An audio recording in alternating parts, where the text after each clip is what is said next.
Let's talk about a technical tool that actually works. And I've made my fair share of videos trashing technical analysis. Okay. I come from an institutional background where inside some of the professional organizations I worked at, there was no technical analysis to be found. None.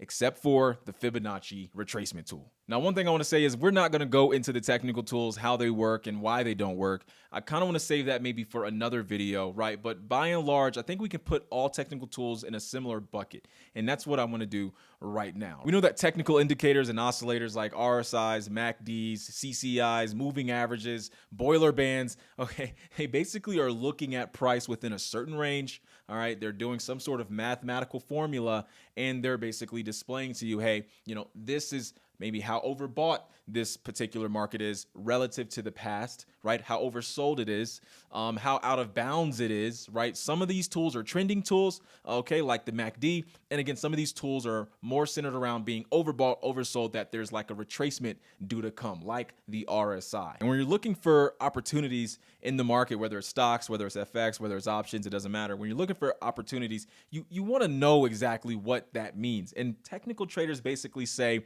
that, hey, based on my particular trading methodology, the way that I do confluence with my technical tools, it just works for me at some percentage clip. Most technical traders, 95% of them don't factor in fundamentals at all. And that's the main reason why their success rates are so low. You see, back when I was trading at Loma Management Partners, a firm out in Atlanta, again, there was no technical tools to be found. We were doing hardcore research every single day. We're going through earning reports. We're going through 10Ks. We're trying to communicate with executives in certain companies, not for any insider trading related things, but just trying to understand the organization better. We're listening to, again, earnings calls and things of that sort, because the edge in the market comes from the fundamental data. When you're looking at the Euro USD right here, right now, you can get the Euro USD for $1.07. If you go back through time, prices for this particular asset, the Euro USD, it changes over time.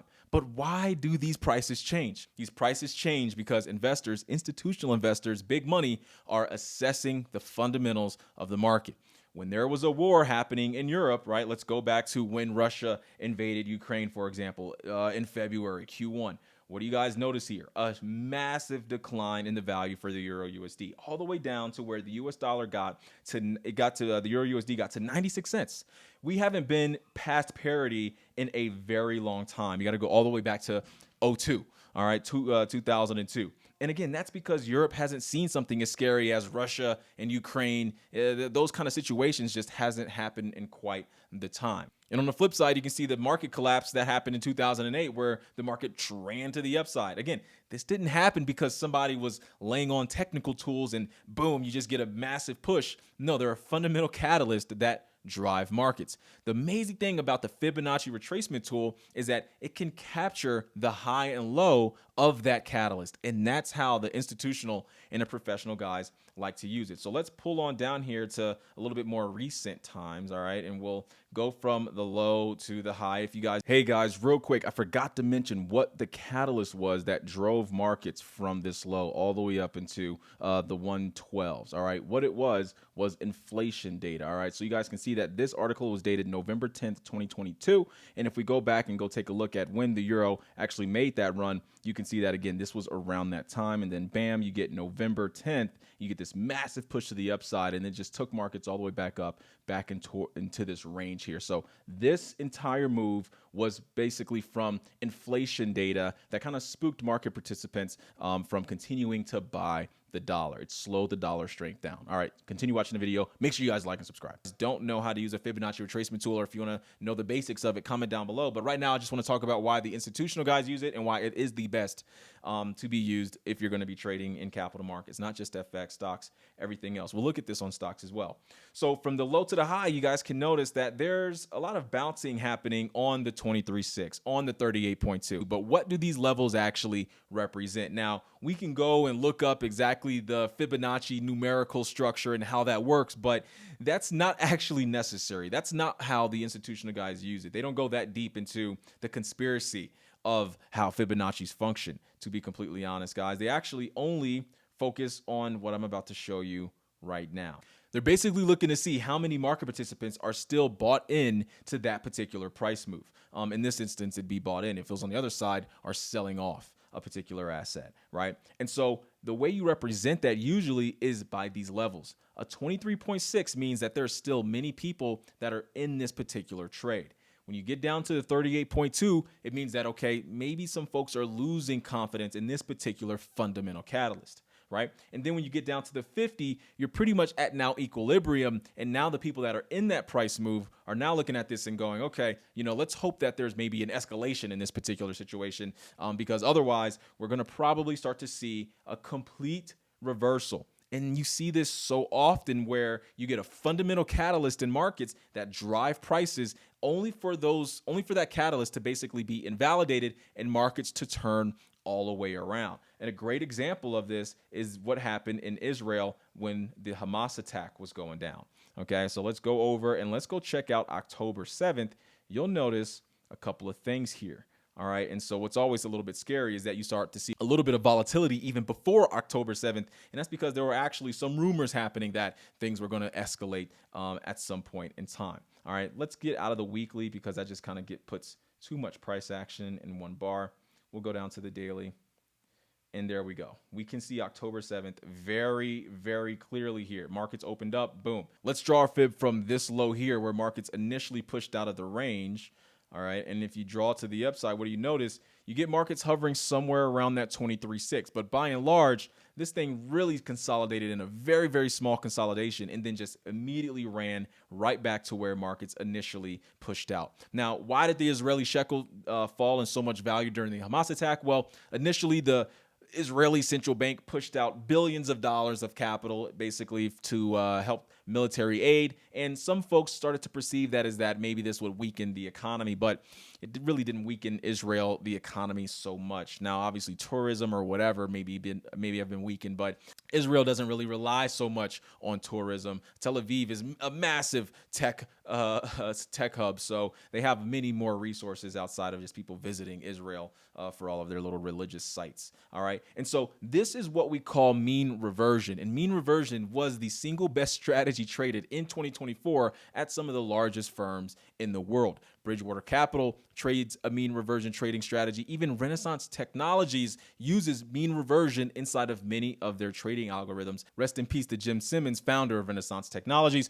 Mean reversion is an amazing strategy. And the Fibonacci retracement tool tells you how much a particular price move has reverted and if it has reverted back to the mean. And remember, the mean is usually where markets have taken off. So this is used in conjunction with a very popular strategy used at the highest levels in the business, which is why, all right, inside of the fundamental strategies where we do fundamental research on capital markets, we trade a mean reversion strategy because this is one of the oldest strategies in the book. You just have to apply it to the things happening in markets in real time right now. Check out Fundamental Strategists. Link is in the bio. We focus on FX. We also look at fundamentals on the stocks and in the options market as well. Let's look at another example of where the Fibonacci tool, again, just really shows off how powerful it is as an indicator. Let's go back and let's go check out the Russian war here. All right. Let's see where markets actually started to turn back around. Let's draw from the high here all the way to the low. Markets blew past the 23.6 here on the way back to the upside. Right. If you guys go back and look at some of the articles back then, many market participants felt like their Euro USD trading sub parity under $1 was an absolute steal. And that's why you saw this thing run back up to the 50% retracement mark, because many market participants said, hey, look, yes, the Russian war is bad happening in Ukraine, but it's not affecting the Eurozone as much as we thought it would. So boom, you get a 50% retracement just right out of the gate. Okay. And then where does market start hovering around? They start hovering around the 38.2. And now you see some serious consolidation happening here. And that's the cool thing about Fibonacci is that the ranges themselves, that gap between the 38.2 and the 50% retracement level, or the 38.2 and the 23.6 retracement level, you oftentimes see markets start to consolidate within those areas until another fundamental catalyst comes along and drives markets out of those areas. Right. So right now we see the Euro USD hovering around the 50% retracement level, which puts us at $1.09, and the lower bound, which is the 38.2% retracement level, which is $1.06. So it's a 300 pip price range right inside of our fib levels. This happens all the time. Mainly because, again, big money is looking at these price levels. Go do your research, draw around on different areas where there were fundamental catalysts. You'll start to notice that, wow, these fundamental catalysts are really starting to add up, so to speak. Let's look at another one, GBP USD. Let's zoom on in. All right, so this is when the GBP, the Great Britain, left the European Union. Let's draw our tools down to the low. What do you notice? You see markets hit the low and then they start bouncing around. Where's the high initially formed? It's formed around the 23.6. So in that moment, many people did not know what to do with the pound. They didn't know if they should continue selling it. They definitely did not want to continue buying it. Up until certain things started to happen, certain reforms started to happen. What happened in April 2017? Let's take a look. GBP, April 2017. The way I like to figure out exactly what was the catalyst that drove markets out of this lower bound here is I'll head over to Google, I'll throw in the actual currency pair or whatever asset, and I'll come down here to custom range. All right, so here that happened in April, so we'll just throw in March 1st, 2017, and we'll throw all the way over into, let's just say May. So we'll do May 1st, 2017. And we'll get a chance to see some of the things that happened during that time. Here's something that happened around April 24th. And you guys can see here, GBP USD showing upside potential. All right, could reach the 3100s. And so I would come in here and I'll try to figure out exactly, look at this. This is the old analysis that somebody else was doing. And notice here, they're even mentioning that the sterling is powering higher and rising over 2% in another 24 hours following the news, as it raised the possibility of either a pro-EU coalition entering the government, blah, blah, blah, blah, blah. So there was some fundamental catalyst that drove markets to the upside there. And that's why you got to study the fundamentals, because that is what drives prices. And you guys can see, again, markets really stair-stepped and sat and just hung out all over the different Fibonacci retracement levels up until it kind of broke to the high. And then again, it just starts to consolidate. And that's what currencies do.